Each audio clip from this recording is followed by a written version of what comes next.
MAP is a nationally recognized health planning tool developed by the Centers for Disease Control and Prevention to engage community members and their partners in conducting a series of 4 insightful assessments. The purpose of these assessments is to identify significant issues that affect the health and quality of life in targeted communities. The Norfolk Department of Public Health, in partnership with a host of health, business, social, and community leaders, implemented MAP in Norfolk. Again, MAP is an acronym that translates into Mobilizing for Action Through Planning and Partnerships. Joining me to provide further insight on this comprehensive initiative is Dr. Demetria Lindsay, Director of the North Health District, the Norfolk Department of Public Health. Welcome to Health Watch, Dr. Lindsay. Thank you. It's good to be here. It's good to have you back. We've had you on the show a few times now. Yes, I've been here a few times. So MAP is a comprehensive initiative designed to do assessments, and there were 4 key assessment tools that we use. What were those tools, and how are they deployed? All right. We employed those 4 tools that you mentioned to try to get a very broad perspective looking at health from a lot of different perspectives and audiences in our community.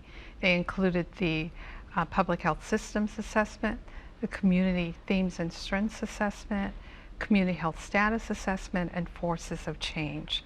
The first one, the Public Health Systems Assessment, pulled together a lot of different leaders from across the community that provide some aspect of public health services. So that included over 80 different participants and over 40 different organizations coming together, community providers and community organizations.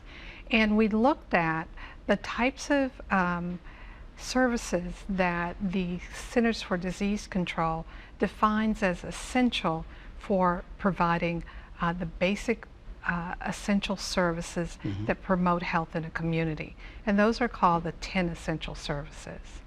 Next, that Community Themes and Strengths survey looks to get input from the broader community about health.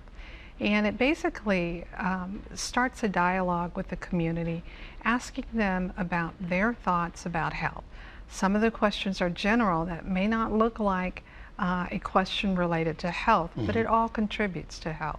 So we ask people about what they see as the strengths in their community, what do they see as things that need to be improved, and we also ask them about things such as health behavior.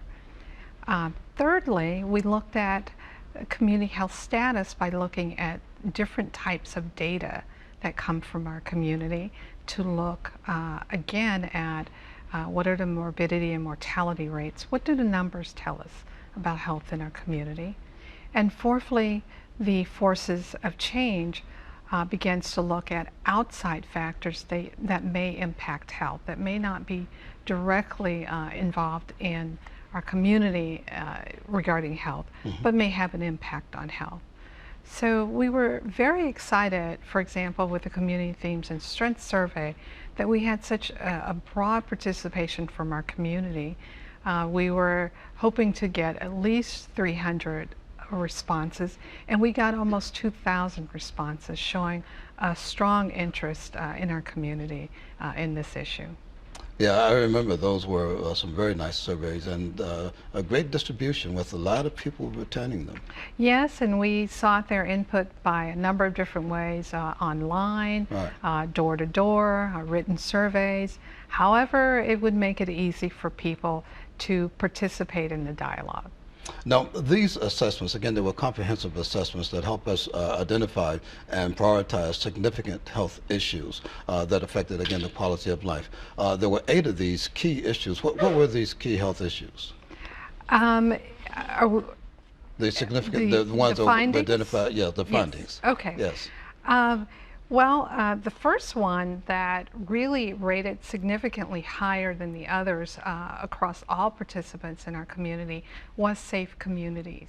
And people were very concerned about the impact of crime and violence on physical and mental health in the community. But I also expressed concern about how this contributed to their ability to be active in their community and establish health behaviors. So it was very important for a number of reasons. A number of the others kind of came in as close seconds and thirds. Right, So I a remember lot those of numbers. people across the community expressed interest in these areas. But in order of the responses that we received, the next one was chronic disease prevention.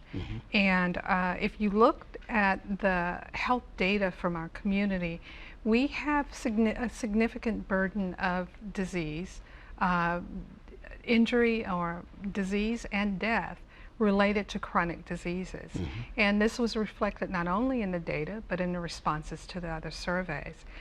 This is something that is at higher rates in our community than generally in the state and the nation. So it is something that we need to work on.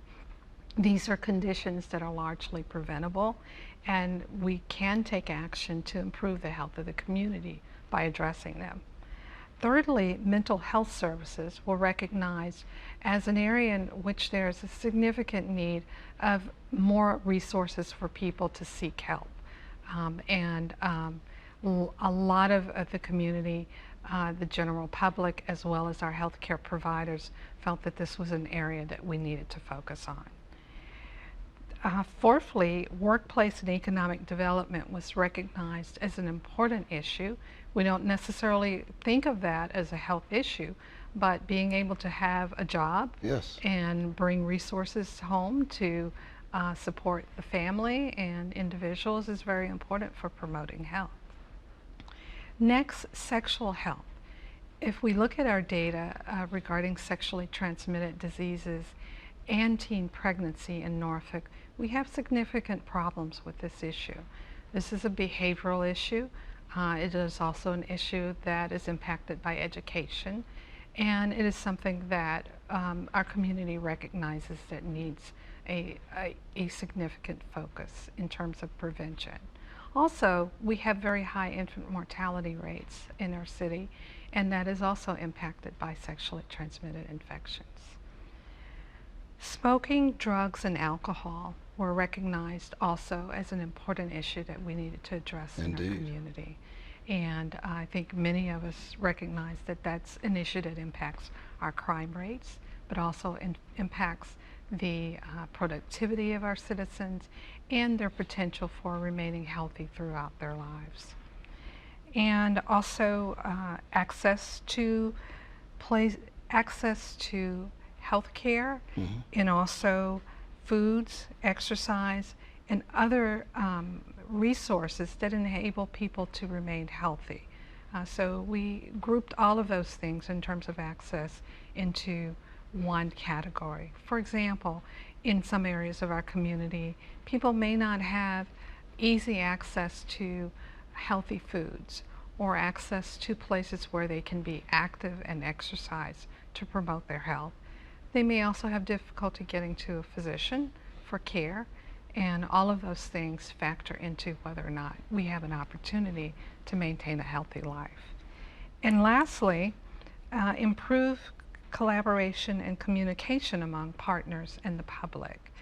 We recognize, particularly through the Public Health Systems Assessment, that we have lots of resources in our community and lots of providers who are very interested in working towards health. But our networks for communicating what is going on and being able to work synergistically to promote health need to be improved. Also, our public expressed interest in knowing more about what is going on regarding health in our community and what things they can do to participate and help also promote a healthy community. You know, the thing that I really liked about the assessments and these items that were identified, the findings, was that it provided the community an opportunity to see that there are a number of different factors and variables that play a role when it comes to the quality of health, health status. Yes, but I was also very impressed with how much the community did know about health and how much they saw this as something that was very important to them, a significant issue in the community and wanted to be a part of improving and getting at creating a healthier lifestyle for themselves and their neighbors. So now that the MAP project is finished, what is the next step? I believe I heard something about the Community Health Improvement Plan. What is that? Yes, we identify it as the next step. However, this really is a continuum. We're Okay. embarking on a journey to continually work to improve the health of our community. And the Community Health Improvement Plan is a process of now taking these issues that we've identified as priorities in our community, beginning that dialogue and beginning that work of working on becoming a healthier community. Our state health commissioner, our mayor, our city manager, many health